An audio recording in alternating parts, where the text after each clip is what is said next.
Transforme a sua vida em um ano lendo a Bíblia de capa a capa, de Gênesis a Apocalipse.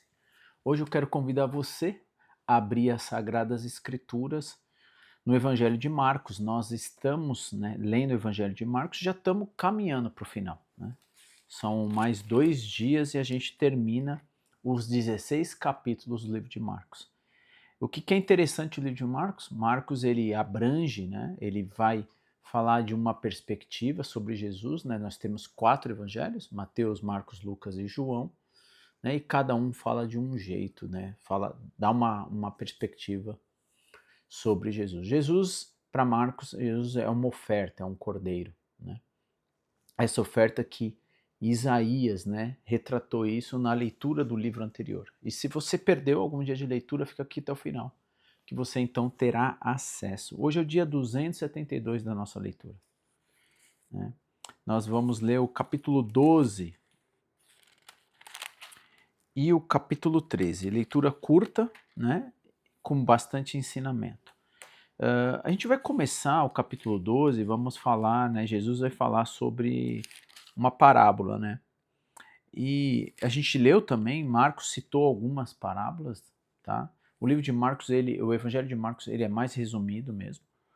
E, inclusive, nós estamos estudando as parábolas de Jesus, Nesse canal, provavelmente você deve encontrar, ou no Instagram. Mas Jesus, ele diz assim, então Jesus começou a lhes ensinar por meio de parábolas.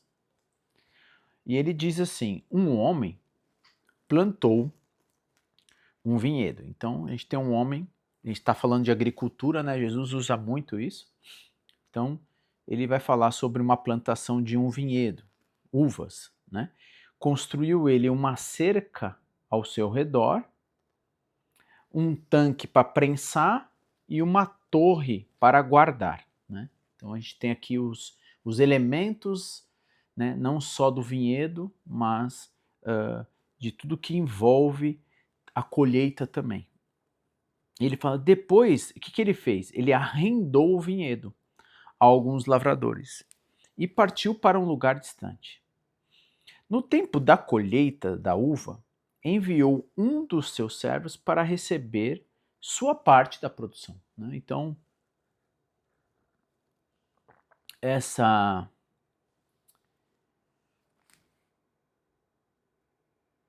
esse arrendamento tem vínculo com com a produção. Então, Jesus, ele está citando isso, que esse lavrador, esse homem que plantou, que cedeu, que arrendou, ele vai então agora mandar um servo para poder fazer o recebimento disso.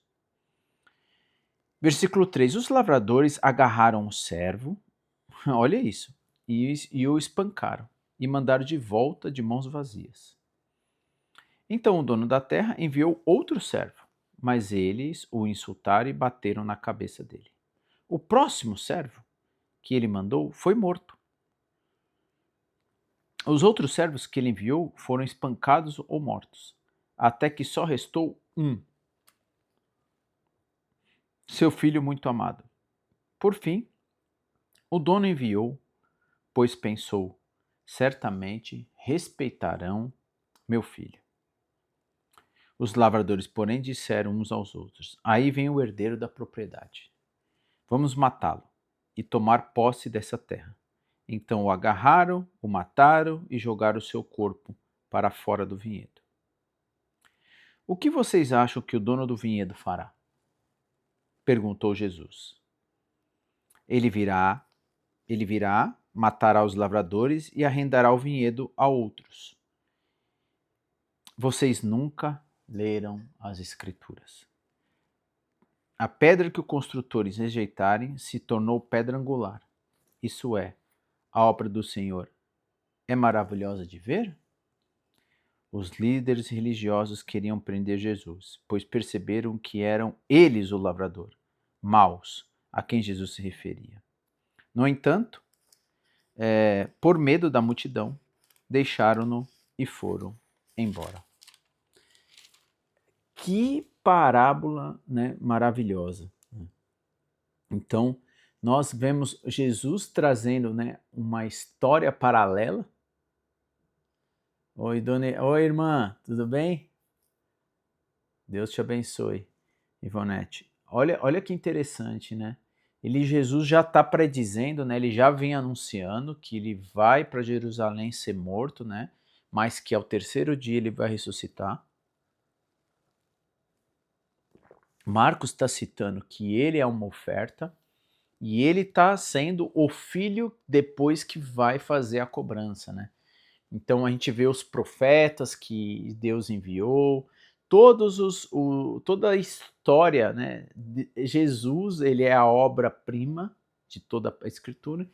E Jesus, então, ele vai citar em poucas palavras toda a história, né, do judeu, do povo de Deus, né, da rejeição de ouvirem Deus através dos profetas, né, e ter matado, vamos dizer assim, nesse paralelo, né, nessa parabolê, né, e agora então ele fala que o filho do próprio homem, né, o próprio dono, vai lá fazer a cobrança e eles acabam matando para poder conquistar e herdar a terra. E aí está perguntando se ele acha que o que o dono vai fazer, né? E na verdade Jesus é a pedra angular. João capítulo 1 vai falar, né, que o verbo se fez carne, né? Todas as coisas também foram feitas através dele, né? Jesus é Deus, né? Tudo bem, irmão Marcos, com Deus, comanda nosso Jesus Cristo em nosso barco. Amém. Então, olha que lindas, né, palavras de Jesus nessa parábola que vai citar sobre o dono, né, do vinhedo. E aí continua a leitura no versículo 13 dizendo assim: mais tarde, os líderes enviaram alguns fariseus e membros do partido de Herodes, com o objetivo de levar Jesus a dizer algo que desse motivo para prender, né? Então eles estão querendo criar um arapuca, de alguma forma, para poder prender e matar Jesus. Versículo 14 disseram: Mestre, sabemos que o Senhor é honesto, é imparcial e não demonstra favoritismo. Ensina o caminho de Deus de acordo com a verdade. Agora diga-nos, é certo pagar imposto a César ou não? Devemos pagar ou não? Jesus percebeu a hipocrisia deles. Olha que interessante, né? E disse: por que vocês tentam me apanhar numa armadilha? Mostre-me uma moeda de prata.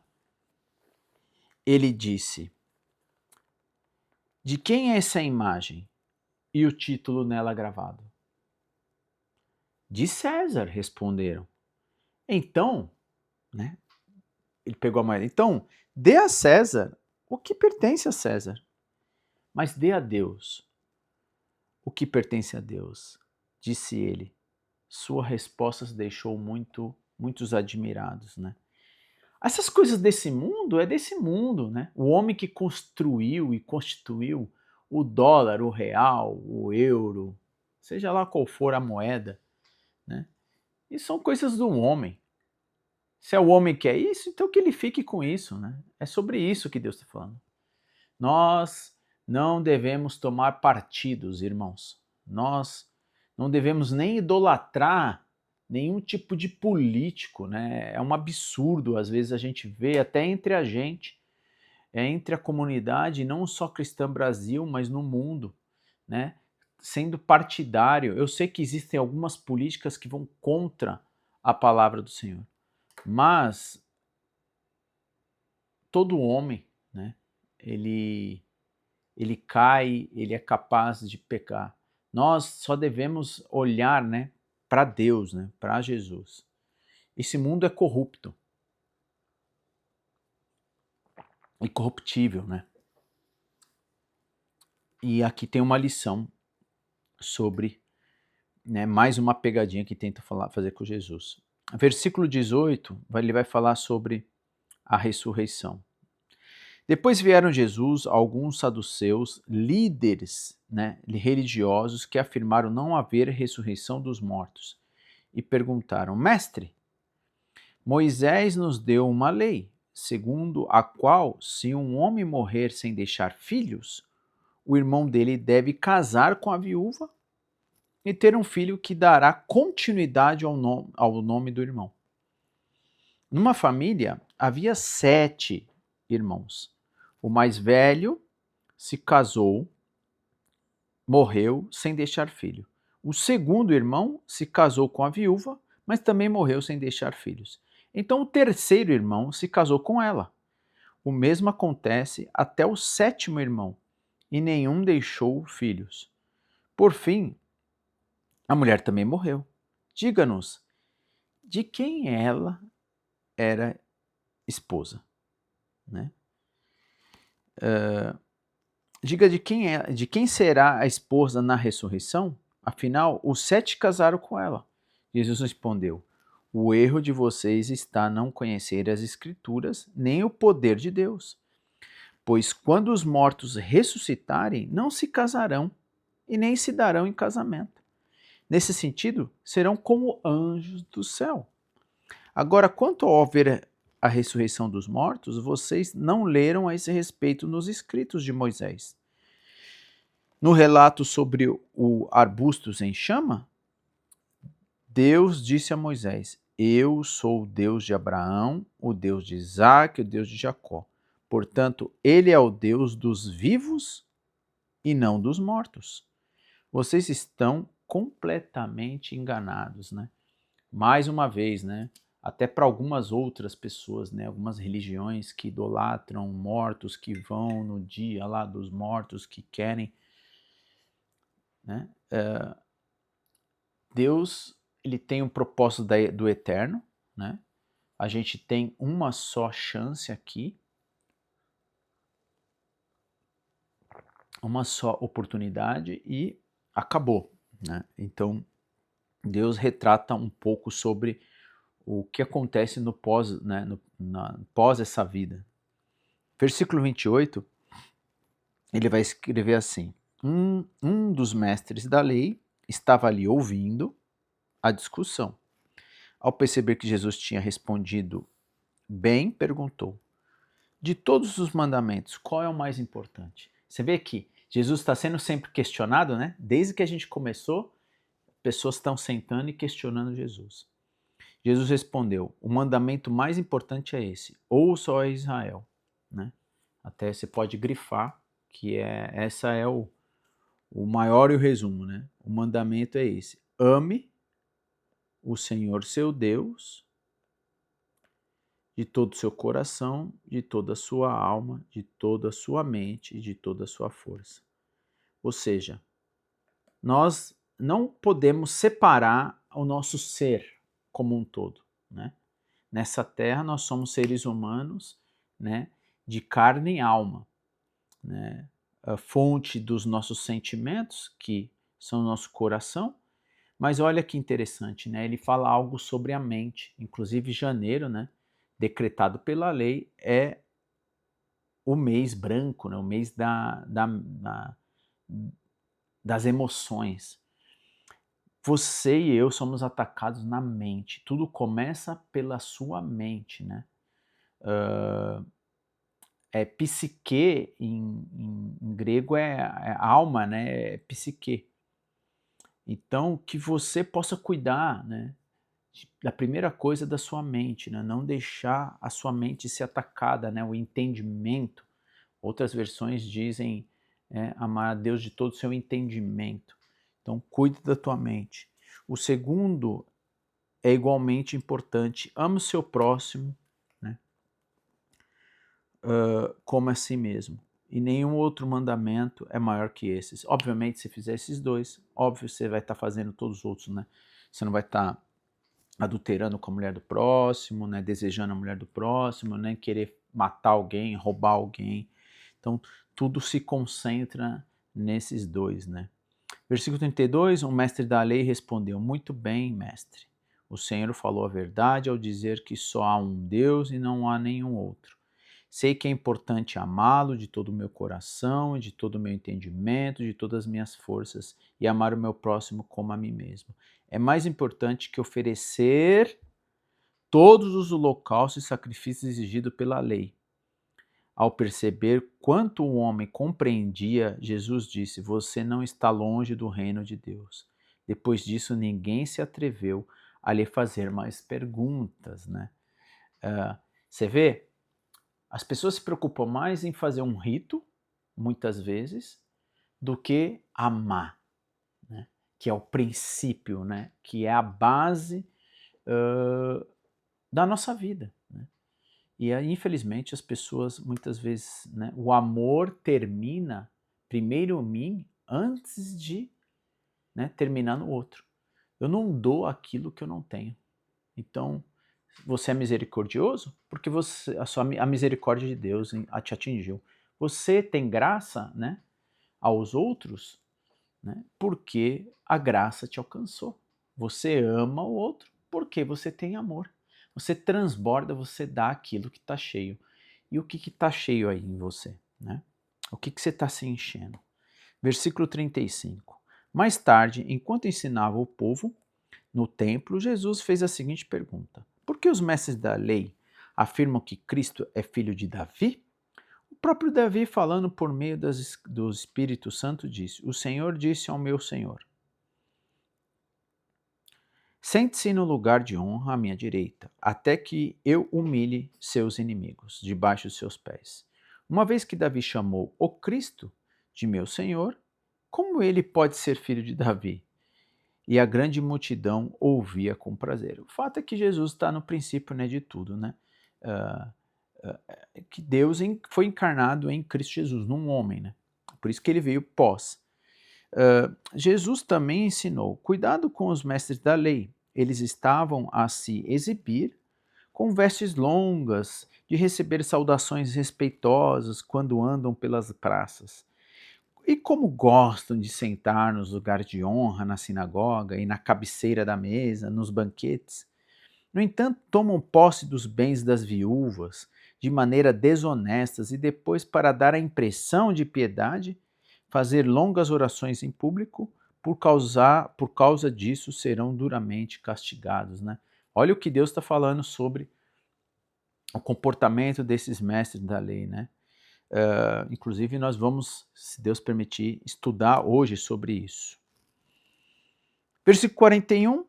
Jesus sentou perto da caixa de ofertas do templo e ficou observando o povo colocar dinheiro.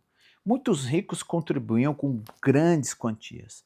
Então veio uma viúva pobre e colocou 2 moedas pequenas. Jesus chamou seus discípulos e disse: eu lhes digo a verdade, essa viúva depositou na caixa de ofertas mais do que todos os outros. Eles deram uma parte do que lhe sobrava. Mas ela, em sua pobreza, deu tudo o que tinha. O que está por trás de tudo isso? Né? O quanto você tem dado a Deus. Né? O quanto você tem ofertado a Deus. A tua vida é uma oferta a Deus? Ou você dá migalhas? Né? Você prioriza Deus? Você vem aqui todos os dias? Você ouve, você lê? Não só aqui na tua casa, você medita? Você é uma oferta às pessoas? Né? E acabou de falar lá no começo, né, no meio aqui do capítulo, sobre amor. Ou você deposita somente aquilo que resta a você? A chave da prosperidade é ser generoso. Ser generoso é você abrir mão daquilo que você tem e não dar aquilo que resta seu. Mas vamos ao capítulo 13, né? Encerramos o capítulo 12, capítulo 13, com 36 versículos, caminhando aqui já para o final, para nós iniciarmos outro estudo além desse. Capítulo 13. Quando Jesus saía do templo e seus discípulos disse: Mestre, olhe as construções magníficas, que pedras impressionantes. Jesus respondeu: Está vendo essas grandes construções? Serão completamente destruídas. Não restará pedra sobre pedra. Mais tarde, Jesus sentou-se no Monte das Oliveiras, do outro lado do vale, de frente para o templo. Pedro, Tiago, João e André vieram lhe perguntar em particular: diga-nos, quando tudo isso vai acontecer? Que sinais indicarão que essas coisas estão prestes a se cumprir? Jesus respondeu: não deixe que ninguém os engane, pois muitos virão em meu nome, dizendo: eu sou o Cristo, e enganarão. Aqui que eu me respondi. Não deixe que ninguém nos engane. Muitos virão em meu nome, dizendo: eu sou Cristo, e enganarão muitos. Vocês ouviram falar de guerras e ameaças de guerras, mas não entrem em pânico. Sim, é necessário que essas coisas ocorram, mas ainda não será o fim. Uma nação guerreará contra outra, um reino contra o outro, haverá terremotos, haverá vários lugares e também fome. Tudo isso, porém, será apenas o começo das dores do parto. Tenham cuidado. Vocês serão entregues aos tribunais, açoitados na sinagoga, por minha causa. Serão julgados diante de governadores e reis. Essa será a sua oportunidade de lhes falar a meu respeito. É necessário, primeiro, que as boas novas sejam anunciadas a todas as nações. Quando forem presos e julgados, não se preocupem com o que dirão. Falem apenas o que lhe for concedido, aquele momento, pois não serão vocês que falarão, mas o Espírito Santo. O irmão trairá seu irmão e entregará à morte, e assim também o pai o seu próprio filho. Os filhos se rebelarão contra os pais e os pais os matarão. Todos o odiarão por minha causa, mas quem mantiver firme até o fim será salvo. Chegará o dia em que vocês verão terrivelmente profanação no lugar aonde deveriam estar. Leitor, presta atenção. Então, quem estiver na Judéia, fuja para os montes, quem estiver na parte de cima da casa, não desça nem entre para pegar coisa alguma, quem estiver no campo, não volte nem para pegar o manto. Que terríveis serão aqueles dias para as grávidas e para as mães que estiverem amamentando. Orem para que a fuga de vocês não aconteça no inverno, pois haverá mais angústia naqueles dias em que qualquer outra ocasião, desde que Deus o criou o mundo. Nunca mais haverá angústia tão grande. De fato, se o Senhor não tivesse limitado esse tempo, ninguém sobreviveria, mas por causa de seus escolhidos, ele limitou aqueles dias. Portanto, se alguém lhe disser: venha aqui, está o Cristo, ou veja ali, está ele, não acredite, pois falsos cristos e falsos profetas surgirão e realizarão sinais e maravilhas, a fim de enganar, se possível, até os escolhidos. Fiquem atentos, eu os avisei a respeito de antemão. Naquele tempo, depois da angústia, naqueles dias, o sol escurecerá, a lua não dará luz, as estrelas cairão do céu, os poderes do céu serão abalados. Então todos verão o Filho do Homem vindo nas nuvens, com grande poder e glória. Ele enviará seus anjos para reunir os seus escolhidos em todas as partes do mundo, das extremidades da terra às extremidades do céu. Agora, aprendam a lição da figueira. Quando surgirem seus ramos, suas folhas começam a brotar, vocês sabem que o verão está próximo. Da mesma forma, quando virem todas essas coisas, saberão que o tempo está muito próximo à porta. E eu lhes digo a verdade: esta geração certamente não passará até que todas essas coisas tenham acontecido. O céu e a terra desaparecerão, mas as minhas palavras jamais desaparecerão. Versículo 32. Contudo, ninguém sabe nem o dia nem a hora que essas coisas acontecerão. Nem mesmo anjos do céu, nem o Filho, somente o Pai sabe. E uma vez que vocês não sabem quando virá esse tempo, vigiem, fiquem atentos. A vinda do Filho do Homem pode ser ilustrada pela história de um homem que partiu numa longa viagem. Quando saiu de casa, deu instruções a cada um dos seus servos sobre o que fazer e disse ao porteiro que vigiasse à espera da sua volta. Vocês também devem vigiar, pois não sabem quando o dono da casa voltará, à tarde, à meia-noite, de madrugada ou ao amanhecer, que ele não nos encontre dormindo quando chegar sem aviso. Eu lhes digo o que digo a todos: vigiem. Né? Terminamos assim, então, a leitura de hoje. Vamos encerrar com uma oração. Jesus vai, proferir no capítulo 13 o acontecimento final daquilo que já aconteceu e ainda o que já está acontecendo e o que há de acontecer na sua volta. que nós ficamos atentos, vigilantes, conhecedores da verdade, né, que é Cristo, né? A verdade é uma pessoa, é Jesus. Que Deus te abençoe, que ore comigo ao término dessa leitura. Querido Pai, maravilhoso Deus, nos achegamos diante do Senhor, pedindo a tua misericórdia e agradecimento por nós estarmos aqui, ouvindo a tua palavra, essa que jamais vai desaparecer, que ela esteja gravada em nossos corações. É um grande amor que o Senhor demonstra conosco para se revelar através das Escrituras para nós, mantendo ela em nossa língua e mantendo todo o livro completo e necessário para nos achegar diante de Ti. Aumente a nossa fé, Senhor, em Ti. Que nós possamos estar sempre caminhando com Cristo Jesus. E estarmos arraigados, Pai, nesse corpo que é a igreja, pago pelo alto preço naquela cruz. Obrigado porque o Senhor ressuscitou, né, e está, né, Jesus está à sua destra, intercedendo por nós. Que o Teu Espírito nos guie, nos ilumine e nos proteja no dia de hoje e sempre. Amém. Que Deus te abençoe. Nos vemos então, se Deus permitir, no dia 273, concluindo, se Deus permitir, mais um livro, né? O Evangelho de Marcos. E você que ficou aqui até o final, né? Vai ter 2 cards na tela. Um, você acessa a playlist de todas essas 272 dias. E o outro, você acessa a leitura do dia anterior. Você ainda não é inscrito? Você ainda, né, não é inscrita? Clique na minha imagem no meio e se inscreva no canal, ative o sininho com todas, compartilhe essa mensagem, deixe o seu joinha, faça seus comentários e perguntas e nos vemos em breve, se Deus assim permitir.